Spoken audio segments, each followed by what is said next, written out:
नमस्कार, मैं हूं अंजू पंकज। खबरों की खबर में आपका स्वागत है। देश की सेकुलर इंडस्ट्री ने सीएए और एनआरसी के नाम पर लोगों को भड़काया, उकसाया, बरगलाया और दंगे में झोंक दिया। अभी तक किसी की नागरिकता नहीं गई, कोई डिटेंशन कैंप में भी नहीं पहुंचा, लेकिन इनकी वजह से 43 लोग मौत के मुंह में समा गए। लेकिन इनकी बदतमीजी देखिए, ये अभी तक सुधरने का नाम नहीं ले रहे हैं। एक जानी मानी पत्रकार है राणा अयूब। ये पहले तहलका मैगजीन में काम करती थी। यूपीए सरकार के दौरान ये मोदी और अमित शाह के खिलाफ काफी झूठी स्टोरीज किया करती थी और ये किसी से छिपा हुआ फैक्ट नहीं है। कोर्ट से भी इन्हें इसके लिए फटकार पड़ चुकी है। अब ये देश में कम, विदेश में ज्यादा रहती हैं और विदेशी अखबारों और पत्रिकाओं में हिंदुस्तान को बदनाम करने वाले लेख लिखती हैं। $500 में देश के नाम को नीलाम करती हैं। हालांकि ये इस सेकुलर इंडस्ट्री की अकेली खिलाड़ी नहीं है, एक हुजूम है दरअसल जो मोदी सरकार के आने के बाद बेरोजगार हो गया है। कल राणा अयूब ने एक ट्वीट किया और कैपिटल टीवी के एक वीडियो पर यह तनकीद की कि इस चैनल के वीडियो में मुसलमानों को गलत तरीके से पेश किया गया है। हकीकत यह है कि तथाकथित सेकुलर पत्रकारों की तरह हम ना तो लीपापोती में विश्वास करते हैं और ना ही सच बोलने से पीछे हटते हैं। जो सच होता है वही हम दिखाते हैं। मोहतरमा को अगर हमारे वीडियो में कोई दिक्कत नजर आती है तो हमारी चुनौती है कि हमारे वीडियो की सच्चाई को परखें और उसे झूठा साबित करके दिखाएं। लेकिन हमें इन लोगों की जहनियत के बारे में भी अच्छे से पता है। ये हमला करके अपने बिल में घुस जाते हैं।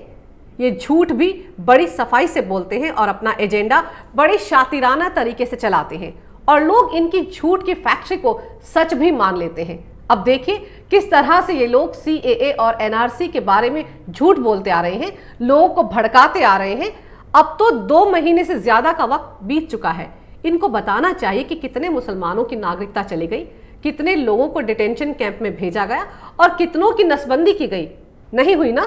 लेकिन कैपिटल टीवी पर हम ढेर सारे ट्वीट और वीडियोस दिखा चुके हैं जिसमें कई सारे सेकुलर इंडस्ट्री के रहनुमा मुसलमानों को बरगलाते दिख रहे हैं, उकसाते दिख रहे हैं, भड़काते दिख रहे हैं। हमारी जिम्मेदारी बनती है कि हम अपने घरों से बाहर निकले और इसके खिलाफ आंदोलन करें। किसी भी व्यक्ति, समाज और देश की जिंदगी में कभी कभी ऐसा वक्त आता है कि उसे इस पार या उस पार का फैसला लेना पड़ता है। आज वही वक्त आ गया है। देश को बचाना है तो हमें कठोर संघर्ष करना होगा।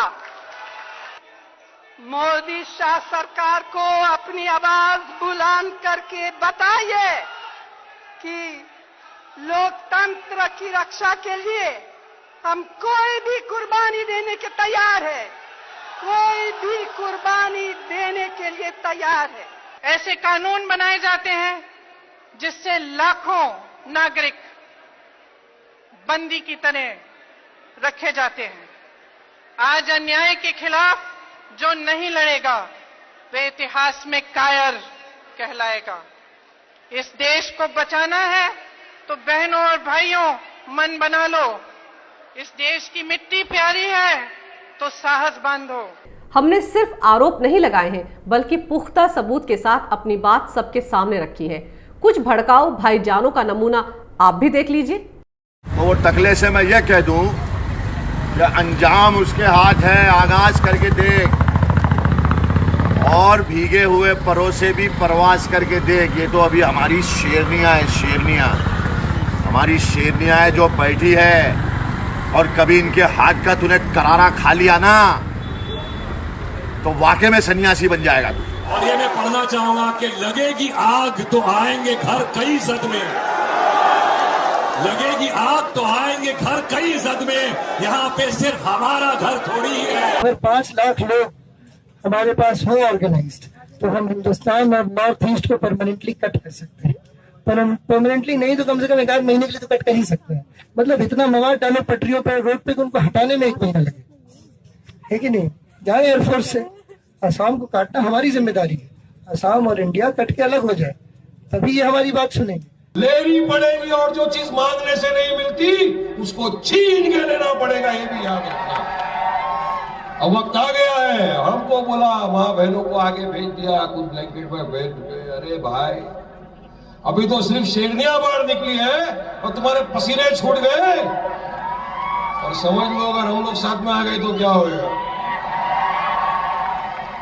15 करोड़ है मगर 100 के ऊपर भारी है, याद रख लेना ये बात, ये याद रख लेना बात। अब इसे देखने के बाद अगर कोई ये कहता है कि सिर्फ कपिल मिश्रा, अनुराग ठाकुर और परवेश वर्मा ने भड़काऊ बयान दिए थे तो इसे बायस्ड माना जाएगा और ये कहना बेईमानी होगा।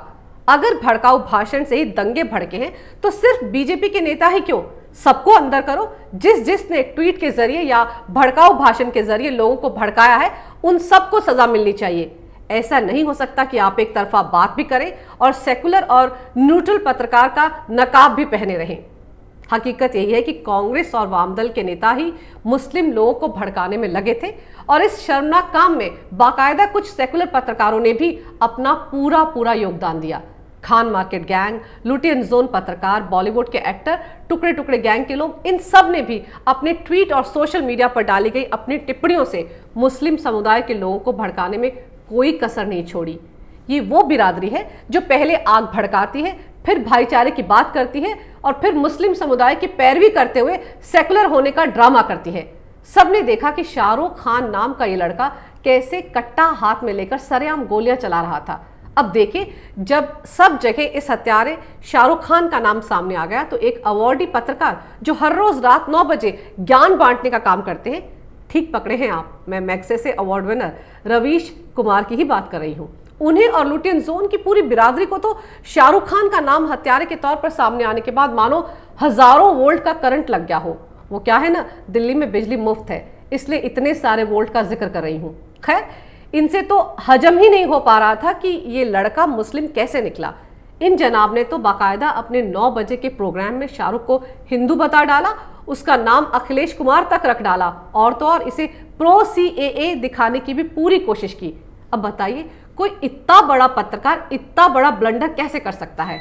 ना ना ना ना ना, ये गलती नहीं है, ये सब कुछ एक एजेंडे के तहत ही किया गया था। नाम ही नहीं, आरोपी की जात और धर्म तक बदल डाला गया था। अगर ये गलती से हुआ तो शाहरुख की जगह सलमान, आमिर, जावेद, जिशान कुछ भी बोल देते।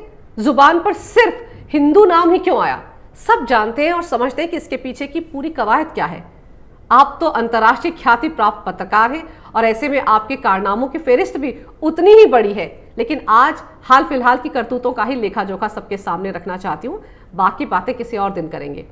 अब इसी कतार में एक और बड़े पत्रकार हैं, उनके बारे में कुछ भी कहने से पहले जरा ये वीडियो देख लीजिए जो इस समय सोशल मीडिया पर वायरल है। ये जो दुकान है ये किसकी है? ये सर, ये क्या मैटर करता है? किसकी मैटर है? मैटर ये करता है नुकसान किसका हुआ, ये मैटर क्या? आप ये पूछना चाह रहे हो मुसलमान की है, आप ये पूछना चाह रहे हो हिंदू के में क्यों, कौन किसकी है? मैं तो कहूँ नुकसान तो हमारा हुआ है, पंचर तो हम भी लगवा देते वहां पर, कमाता तो वो हमसे भी था। सुना आपने कैसे कैसे सवाल ये सीनियर मोस्ट पत्रकार एक आम आदमी से पूछ रहे थे, वो भी दंगाग्रस्त इलाके में जहां लोगों के दर्द से सरोकार होना चाहिए था। लेकिन नहीं, इनके एजेंडे के तहत तो इन्हें सिर्फ और सिर्फ एक ही बिरादरी का दुख दर्द नजर आता है। ये यहां भी यही साबित करना चाहते थे कि नुकसान तो इस दंगे में सबसे ज्यादा मुस्लिम समुदाय का ही हुआ है, वो तो भला हो उस भारतीय नागरिक का जिसने अपने जवाब से इनकी बोलती बंद कर दी। ये भी तो लुटियन जोन के पत्रकार हैं। तीखे सवाल ये सिर्फ मौजूदा सरकार से ही पूछते हैं, बाकी कांग्रेस और वामपंथी दल के नेताओं से तो ये चाय कैसे बनाई जाती है या चाय बनानी आती है या नहीं, ऐसे ही हल्के फुल्के सवाल पूछते हैं। इनके ऐसे एजेंडे से प्रेरित कारनामों की भी एक लंबी चौड़ी फेहरिस्त है। अब इसी बिरादरी के कुछ और ऐसे पत्रकार हैं जो फिलहाल गुमनामी की जिंदगी जी रहे हैं, लेकिन खबरों में बने रहने के लिए ट्विटर और सोशल मीडिया पर दिन रात बैठे रहते हैं। प्रधानमंत्री मोदी और गृह मंत्री अमित शाह का नाम तो 24 घंटे जपते रहते हैं। पिछले करीब 3 महीने से, यानी जब से शाहीन बाग का मजमा लगा है, इन लोगों ने CAA और NRC को लेकर इतनी अफवाहें फैलाई कि मुस्लिम समुदाय वाकई डर गया, सहम गया। उन्हें इतना डरा दिया गया कि उन्हें लगने लगा कि वाकई उनकी नागरिकता चली जाएगी, उन्हें देश से बाहर कर दिया जाएगा। इसीलिए लोग सड़कों पर आ गए, लेकिन इस शातिर सेकुलर इंडस्ट्री के खेल को समझ नहीं पाए। इनको सड़कों पर बैठाकर ये अपना एजेंडा चलाते रहे, अपनी जेबें गरम करते रहे।